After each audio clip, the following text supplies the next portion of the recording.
At a Part B facility, typically atomic weapons employers, also Department of Energy employers as well.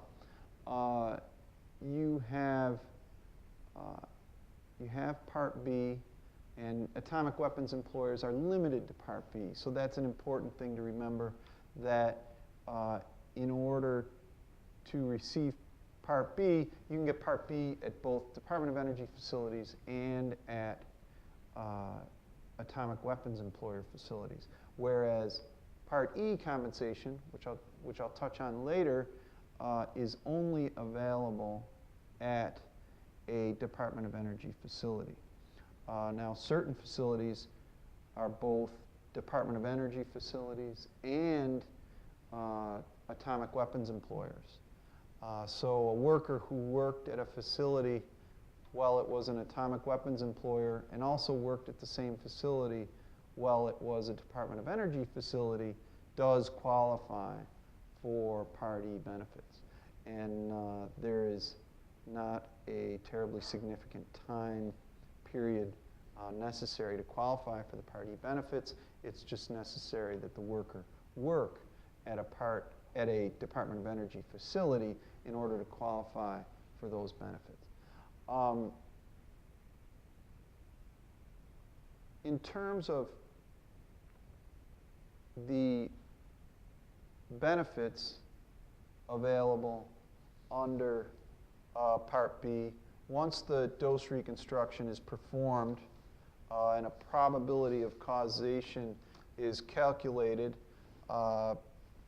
that determination is made, and we have compensation where the probability of causation is 50% or greater.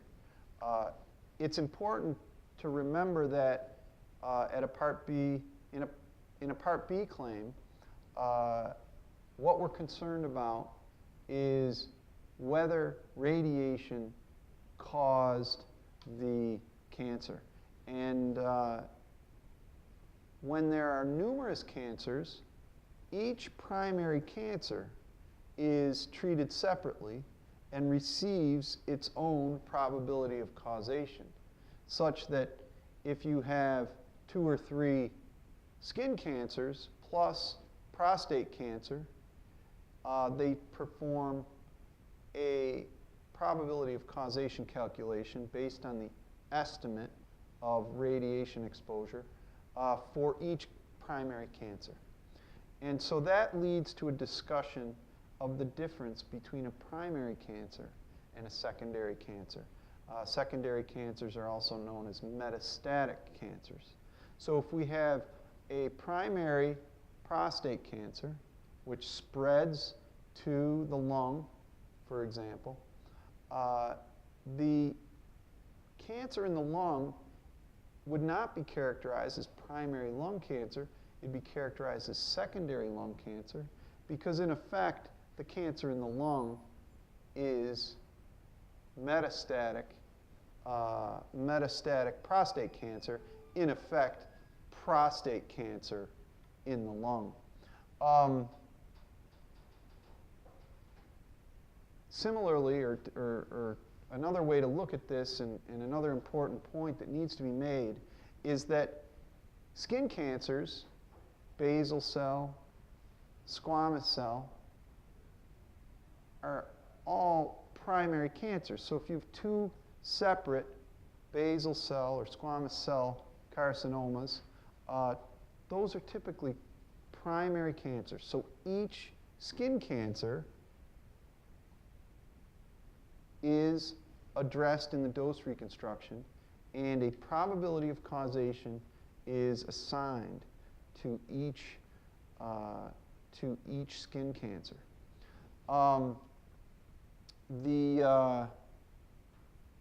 There are certain cancers that are also can be primary or secondary, and that needs to be determined because a metastatic cancer does not give rise to a separate dose reconstruction calculation, probability of causation calculation, because the question is not how did the lung cancer, the secondary lung cancer happen, it's how did the primary, the first occurrence of the cancer happen. And the secondary cancer is simply a continuation of the process of the cancer. And the secondary lung cancer was caused by the primary prostate cancer. And so the question that we need to answer is what caused the primary cancer, not because we already know that the primary caused the secondary.